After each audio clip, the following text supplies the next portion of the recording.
speaking out and warning about a national air conditioning crisis Yeah. that's budding in this country. There was a big thing called the Kagali Agreement. Yeah. It was happening around the world. Everybody, for global warming and such, let's do something better. So they came up with a new refrigerant. The problem is this refrigerant is now more flammable than the old refrigerant, okay? And it also has something called PFAs, which are forever chemicals, Yeah. which you cannot get rid of, okay? It's then $75 to replace a canister is now $750 to $1,200. That's a 1,000 to 1,500% increase, okay? People don't realize it's an issue. I was sitting in a high-end restaurant in WeHo. Yeah. It was hot. I go, what's up? He go, turn the air conditioning on. He goes, it's really expensive. This is a problem. It's going to outlaw all the parts. People are going to have to reconfigure all their air conditioning. And it's happening soon. It was supposed to be 15 years for the world to transfer. Guess what? We have 15 months in America. It started January 1st. We have 4 months left. We're going to talk to Lee Zeldin about that Yes. next time I talk. Let's look into this.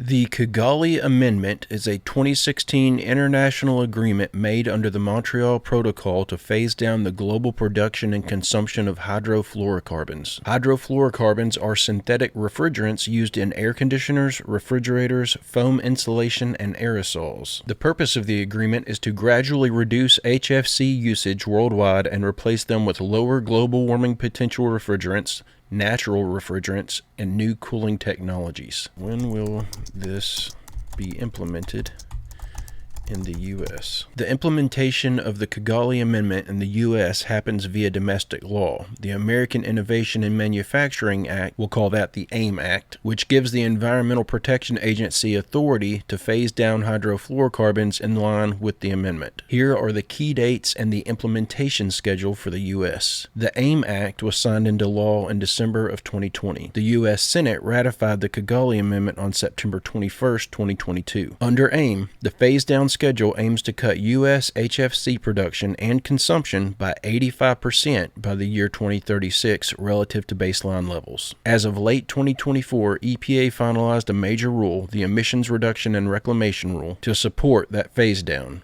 regulating leaks, reuse, reclamation of HFCs, and pushing adoption of lower GWP substitutes. The U.S. phase-down is already in motion as of now. By 2036, the U.S. aims to have reduced HFC production and consumption by 85%. So I'm not finding anything that gives this exact 4 months left to implement this that he's talking about. I'm sure it's under some specific law or something that he just didn't name in that interview. I've watched a lot of stuff put out by Jamie Kennedy, and he tends to stick to the facts. Even though he lets his imagination run wild, he doesn't just share information and not at least tell you that it's just a theory. So I'm going to give him the benefit of the doubt and say that he likely is getting that information from somewhere. So it looks like they're just going to regulate the crap out of these coolants and not allow anybody to have anything that they're currently using. So as everyone's unit has any type of leak, or the compressor goes out, or they have to replace the whole thing, everyone's going to have to get these new, more expensive coolants. And this isn't the only thing they're doing in regards to trying to control the actual comfort level inside of our own homes. If you thought this was bad, just wait until you see this next clip. A Republican lawmaker at the Ohio State House introduced a bill this week that would allow utility companies to automatically adjust your thermostat at your house. House Bill 427 would create a voluntary demand response program. Customers would be allowed to sign up to let their utility company temporarily adjust energy use, including raising thermostat settings or cycling water heaters during periods of high demand.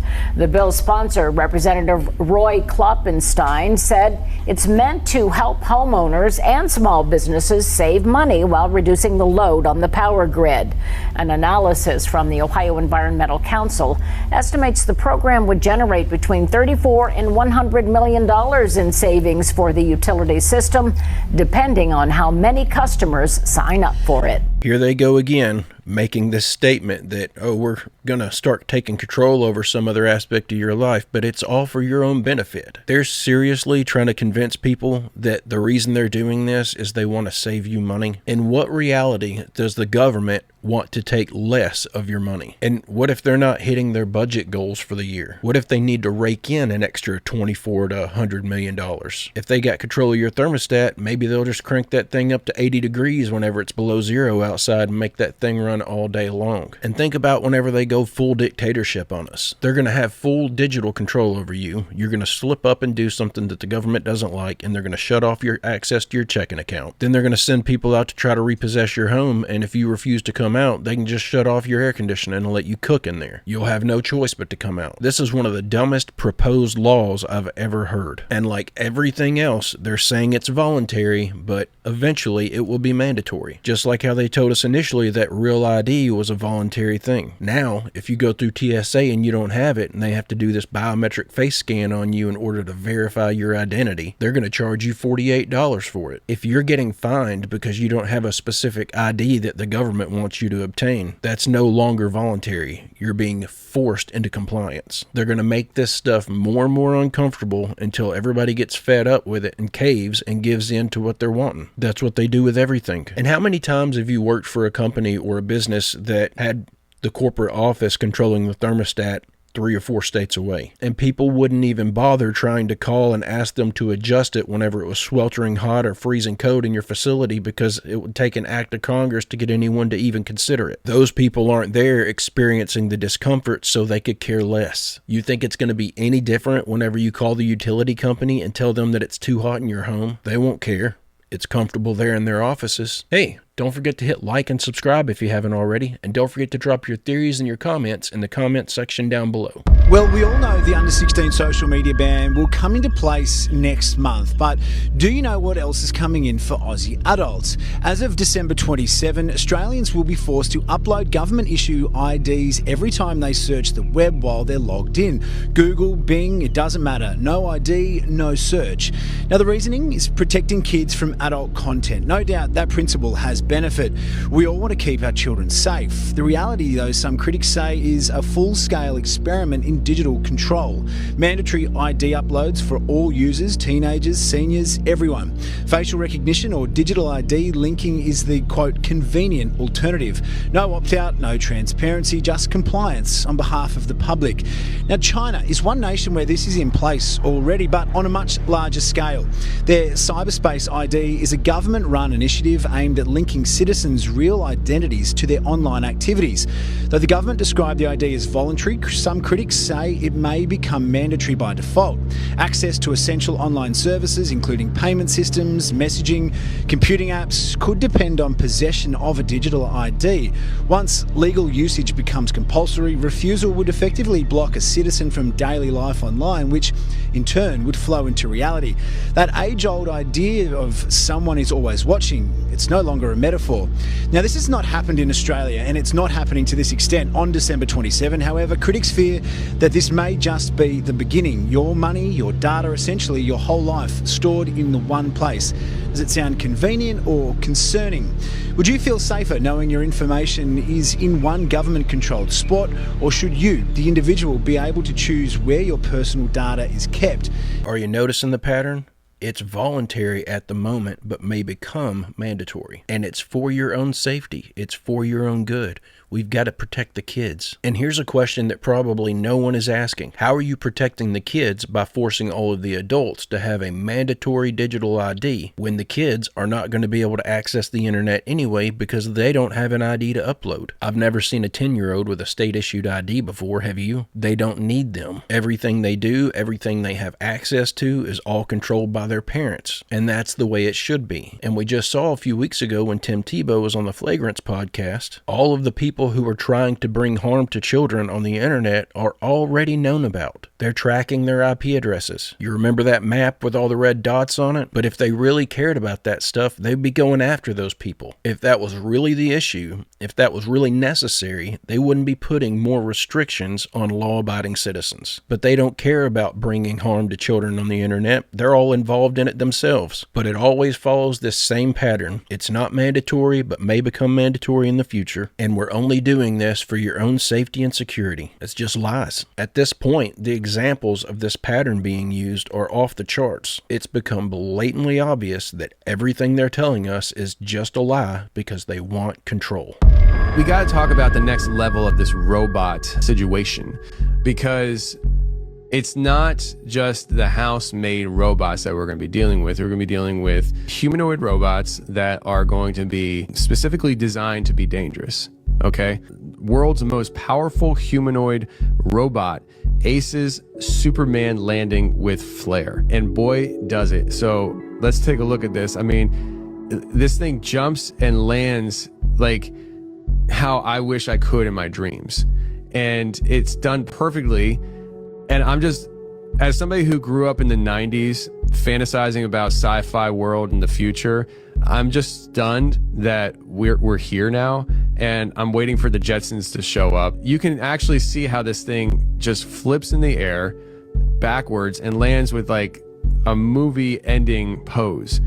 And it's like, wow, that's wild. But now think about this robot being on the offensive, being trained, being programmed, the AI itself, self-learning to be dangerous. They'll obviously introduce it through law enforcement. And this here, China unveils the T-800, a full-size humanoid robot built for combat. Built for combat. And listen, like we talked about how China treats the Uyghur Muslims last week and how it's literally just a terrible situation. It's not like they have the best code of ethics, right? When they have this at their disposal, I could just hope that it only lasts like typical quality coming out of China lasts. Because, like, you know, my kids' toys are built to last all of 15 minutes and they fall apart. And I'm like, well, that was worth the $50. Great. So I'm hoping that these AI robots coming out of China that are built for combat, I'm really hoping that they fall apart fairly quickly. But this is where we're at. I want to check something real quick in case my memory is serving me incorrectly. Yep, the T-800 is the highly advanced Skynet-built cybernetic organism, or cyborg, infiltrator unit, featuring a metal endoskeleton covered by living tissue, possessing superhuman strength, a learning CPU, and designed for human extermination, famously portrayed by Arnold Schwarzenegger in Terminator. So they're literally naming this thing off the bad guy in the Terminator movie? And didn't the T in T-800 stand for Terminator? They might as well come right out and say that's the purpose of these things. And if you're still thinking, because you've seen it in so many Hollywood movies, that a machine cannot bring harm to a human, the fact that they're naming this the T-800, that ought to show you their intention is for it to bring harm to a human. But I wouldn't be surprised if we saw robotic machine policing in the next 5 years. And once that happens, people aren't even going to be able to go out in the street and protest anymore, even if they're doing it peacefully. So here I am trying to cook in China. Water is out, so I'm going outside to fix that. So here we have this water card, and all I have to do is go outside here.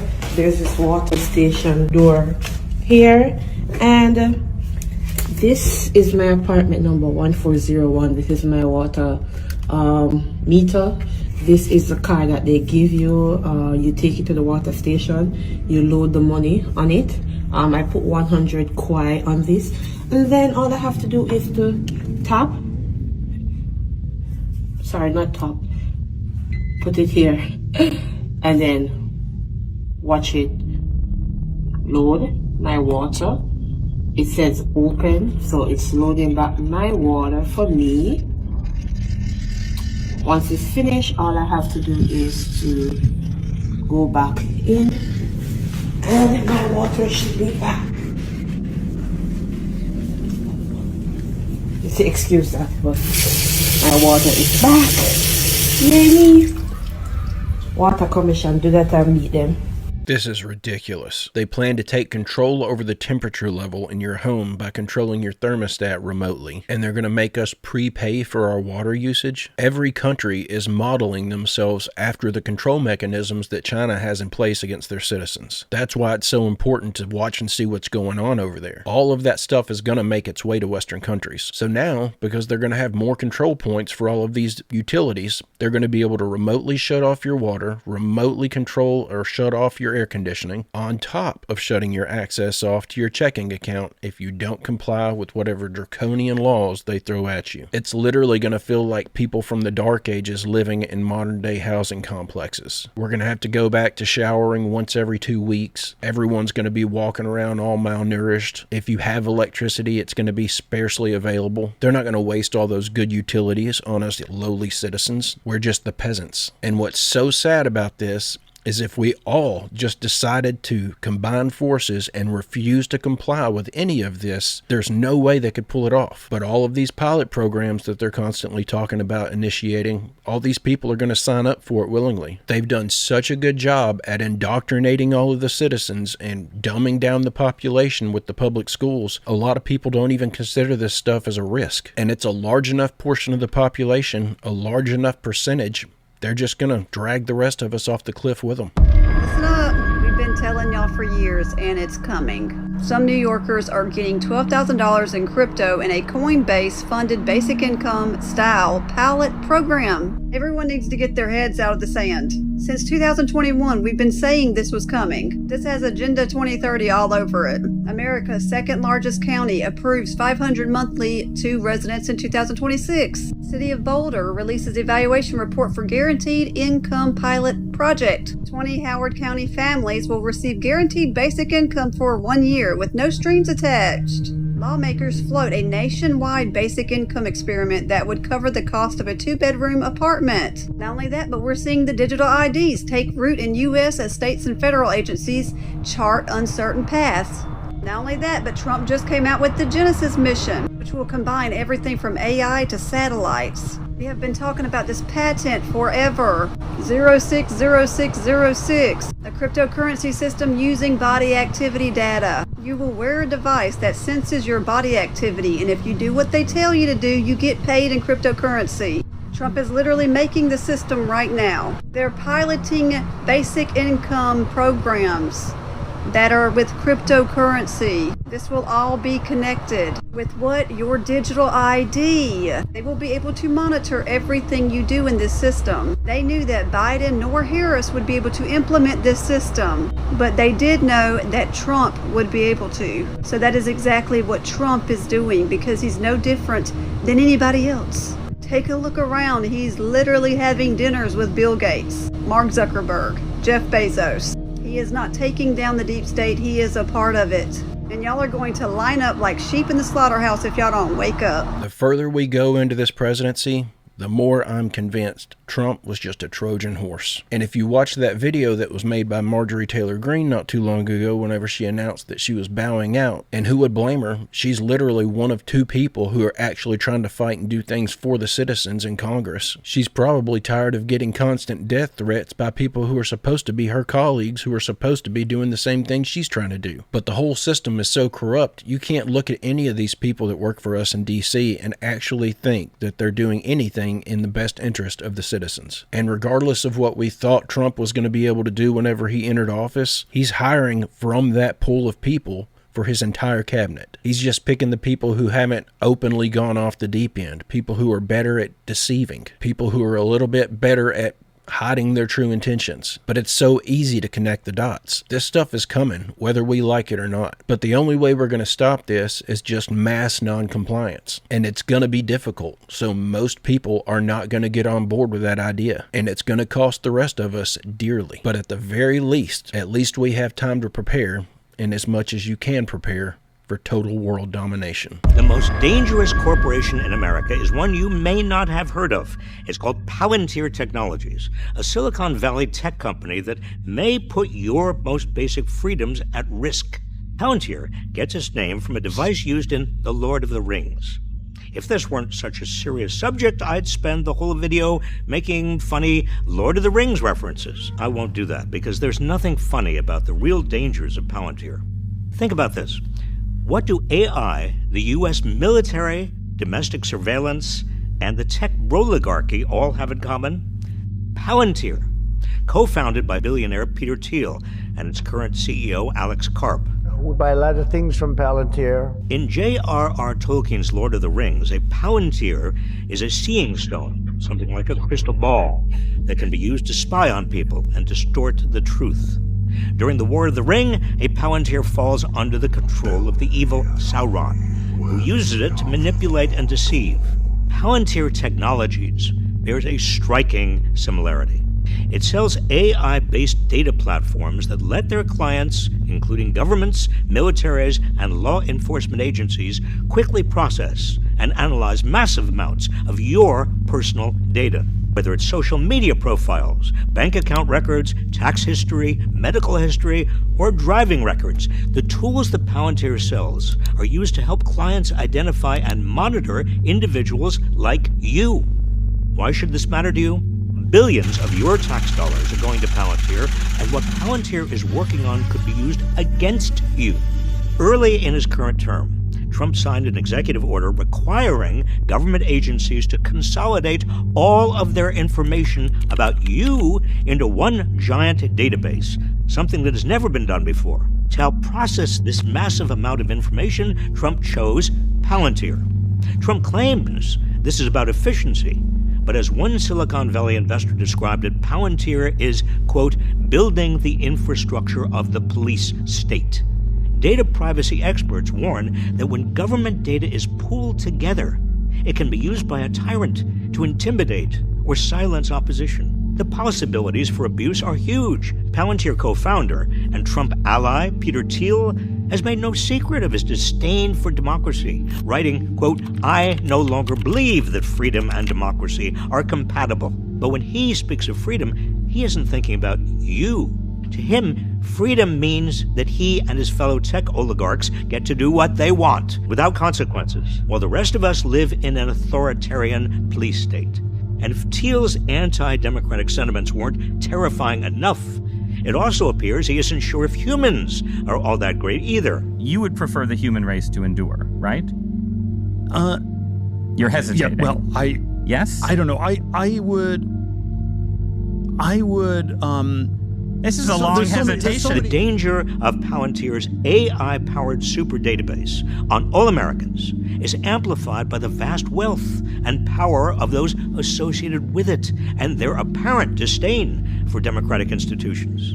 To protect democracy and our individual freedoms, we need to elect leaders who will defend the public from corporations like Palantir, not partner with them. Tolkien's Palantir fell under the control of Sauron. Thiel's Palantir is falling under the control of Trump. How this story ends is up to all of us.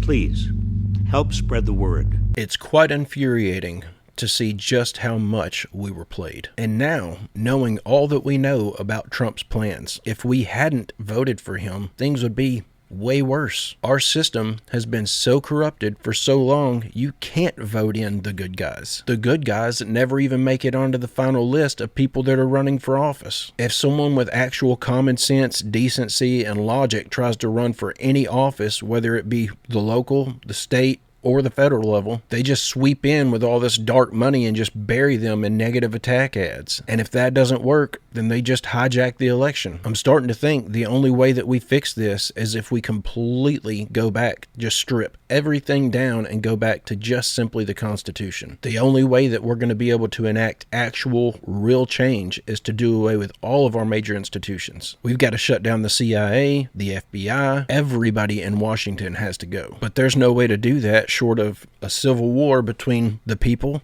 and the elites, and I just don't see that happening. They've done such an effective job at keeping us all angry at each other. People are not going to come together to accomplish anything. We're just slowly spiraling down the drain. However, as long as you've got your faith in Jesus Christ, you don't have to worry about any of this, regardless of how it may feel like time is dragging by at a snail's pace right now. If we can all make it to old age, we're going to look back and realize that time flew by way faster than we wanted it to. I'm 42 years old, and if I stop and close my eyes and think about it, I can still embody that feeling of the anxiety of being about to move out on my own. It literally feels like it was just a few months ago. And I've been married for over 20 years and have 4 children, and one of them's in college. But it all seemed like it just went by like that. But that's the only thing that keeps me from freaking out, honestly. So if you're looking at all this stuff and you see that the world is headed in a direction that is just not going to be worth living in, please start putting more focus on what comes after all of this. It's the only way I've been able to maintain my sanity. And it's my hope that everyone watching this video,